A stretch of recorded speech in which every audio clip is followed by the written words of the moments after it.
सो disclaimer clear cut रहेगा भाई, कोई रिकमेंडेशन यहाँ पे है नहीं। जो भी कंपनीज की हम बात करेंगे हमेशा लॉजिक आपके सामने पेश करने की कोशिश करता हूँ। मेरा बस ये एक ही उद्देश्य होता है और उसके लिए तो एग्जाम्पल तो देने पड़ेंगे, तो इसलिए कुछ एग्जाम्पल भी आपके सामने जरूर रखूंगा। सो जैसे कि अगर मैं थीम की बात करूँ, सेक्टर की बात करूँ, ये मैंने सबसे सिंपल वे आपके सामने रखा हुआ है। इस प्रकार के और भी बहुत सारे वीडियोस आएंगे। मतलब क्या है कि देखो, ये मैंने कितनी बार आपको समझाया कि निफ्टी 50 ये जो बाजार है, मतलब शेयर मार्केट है, क्या आपको लगता है कि ये दी एंड हो गया? ये जो गिरावट देखने को मिल रही है, ठीक है, जो फर्स्ट टाइम एक्सपीरियंस कर रहे हैं उनको तो ऐसा ही लगता है, हमें भी लगता था शुरुआत में कि भाई दुनिया ही खत्म हो गई, ऐसा लग रहा है जीरो ही हो गया करके, ठीक है। सो बाद में पता चला कि मार्केट तो कभी जीरो होता ही नहीं है, क्योंकि इसमें सबसे जितने भी हमारे देश के, दुनिया भर के जितने भी अमीर लोग हैं, उनका पैसा तो मार्केट में ही लगा हुआ है।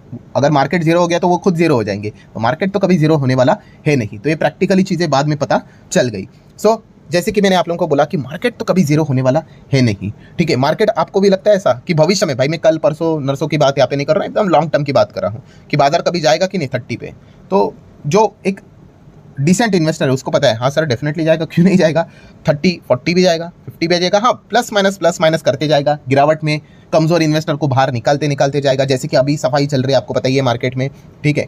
सो अगर आप ये बिलीव करते हो कि मार्केट ऐसा ही अगर अच्छा लॉन्ग रेंज में अगर अच्छा करेगा, तो आप मार्केट से रिलेटेड बिजनेसेस को स्टडी कर सकते हो। ये मैंने इसके पहले भी बहुत बार समझाया है, सिखाया भी है कि आप उन कंपनीज को देख लो, ठीक है, खास करके इन्वेस्टमेंट वाली कंपनीज को देख लो, ठीक है, क्योंकि उनका बिजनेस अगर देखा गया, अगर निफ्टी अगर लॉन्ग रेंज में 30 40 50 60 70 80 90 ऐसा अगर चलता रहेगा, तो ये बिजनेस भी अच्छा चलेंगे। हाँ, इसका अर्थ ये नहीं कि रोज मिठाई बटेंगी, उन बिजनेस में भी बड़े बड़े करेक्शंस आएंगे, 30% 40%। अगर गिरावट अगर आप नहीं झेल सकते हो ना मार्केट में, तो आपका मार्केट में कुछ काम ही नहीं है, ठीक है। मार्केट एक ही चीज़ है, मार्केट में एंट्री एकदम बच्चों का खेल है, एकदम दूध पीता बच्चा भी एंट्री कर सकता है, ठीक है। मार्केट में टिकना ये सबसे जबरदस्त चीज़ है, और टिक वही सकता है भाई जिसके पास प्रॉपर नॉलेज होगा, जो प्रॉपरली बिजनेस को देखकर समझकर कि कोई शेयर खरीदता है, ठीक है। जो रैंडमली इधर उधर के शेयर खरीदता है, वो क्या बोलेगा, भाई इसके वजह से मैंने वो शेयर खरीदा, उसके वजह से मुझे नुकसान हुआ, यही चलता रहता है भाई। इसके उसके वजह से कुछ नहीं होता भाई, खुद से सीखना होता है, ठीक है। ब्रेन हर किसी को दिया है कि नहीं भगवान ने, तो सीखो भाई, कोई थोड़ी ना पहले से पैदाइश होकर सीख के आता है। तो इन चीज़ों को आपको समझ में आना चाहिए कि मार्केट कभी खत्म नहीं होगा। तो मार्केट से रिलेटेड बिजनेस वाली कंपनियां देख लो, जैसे कि एग्जाम्पल ले लो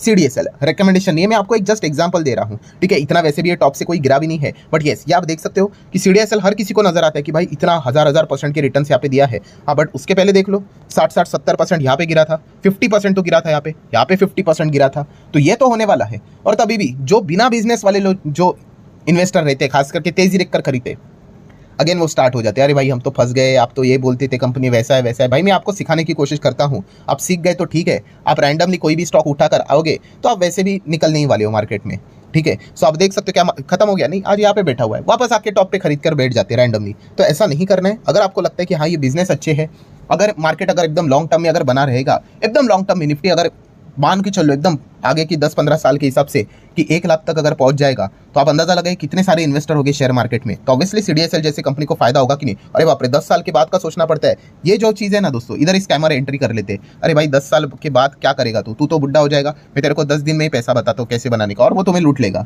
ठीक है। जितना हो सके तुमसे पैसा लेकर चला जाएगा, उसको ऐसे मिल गए 10 15 20 बकरे, ठीक है, हो गया उसका काम।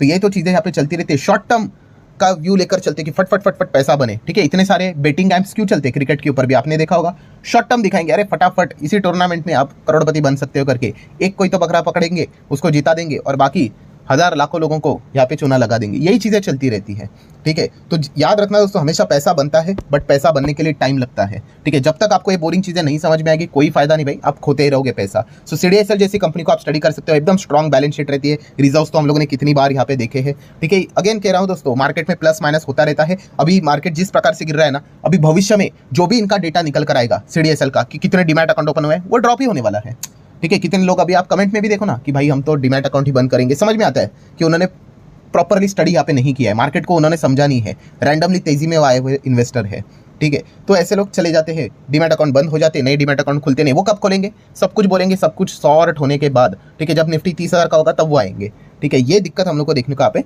मिल जाती है। वरना अगर आप देखोगे ये कंपनी की जो परफॉर्मेंस है, वो एक मिड साइज की एक डिसेंट कंपनी हम लोग को देखने को मिल जाती है। देन अगर हम लोग बात करें जो ब्रोकिंग वाला बिजनेस है, ठीक है। अभी ब्रोकिंग वाले बिजनेस में प्रॉब्लम क्या है दोस्तों, हेवी कंपटीशन। यहाँ पे इतने सारे ब्रोकर्स हम लोग को देखने को मिल जाते हैं, फुल सर्विस डिस्काउंट वाले, ठीक है। अर्ली स्टेज में उन्होंने काफी अच्छा कमाया था, बट बाद में प्रॉब्लम क्या हो गया, इनकी जो कमाई होती है वो FNO से होती है, एंड FNO के ऊपर इतने सारे रेस्ट्रिक्शन डाल के अभी रखे हुए हैं, अभी तक वो इंप्लीमेंट भी नहीं हुए। अभी अगले हफ्ते 20 नवंबर से इंप्लीमेंट हो जाएंगे, तो ऑटोमेटिकली समझ में आएगा कि कितना वॉल्यूम नीचे गिर रहा है करके, और कितने प्लेयर्स चले गए करके बाजार से, एंड फिर उनको झटका लगेगा। तो ये दिक्कत हम लोग को देखने को यहाँ पे मिल जाती है। सो अगेन सेम चीज, कि देखिए पहला इनका बिजनेस बहुत स्मूथली चल रहा था, किनका, ये ब्रोकिंग कंपनी का। बट अभी देखिए ब्रोकिंग कंपनी टॉप से कैसे 20-30-40% नीचे आए हुए हैं, ठीक है। बट प्रॉब्लम क्या है, इनको कम बैक करने में अभी प्रॉब्लम आएगा, क्योंकि इनको तो अपने चार्जेस भयंकर बढ़ाने पड़ेंगे। वही एक सोल्यूशन यहाँ पे रहेगा, या फिर बहुत सारी कंपनियां इन्वेस्टमेंट की ओर आगे यहाँ पे बढ़ रही है, ठीक है। तो ये कंपटीशन देखने को मिल रहा है। अगर आपको कम कंपटीशन चाहिए तो आप म्यूचुअल फंड की ओर थोड़ा सा देख सकते हो। म्यूचुअल फंड इंडस्ट्री तो ग्रो होगी, आप देख सकते हैं SIP बढ़ रहा है। हाँ, अभी फिलहाल बाजार गिरा है, थोड़ा बहुत SIP के भी अकाउंट्स में आप लोगों को माइनस वाला परफॉर्मेंस देखने को मिल सकता है, थोड़े से अकाउंट बंद हो सकते हैं, कम कॉन्ट्रीब्यूशन देखने को मिल सकता है, क्वाइट पॉसिबल। बट ये कोई खत्म तो होने वाला है नहीं, ये तो शॉर्ट रेंज में इसके पहले भी हम लोगों ने देखा था, कोविड के वक्त भी देखा था। लॉन्ग रेंज में तो चीज़ें चलती रहती है। अभी इसमें भी आपको ऐसे HDFC, AMC, निप्पॉन, UTI जैसी कंपनियां देखने को मिल जाएंगी।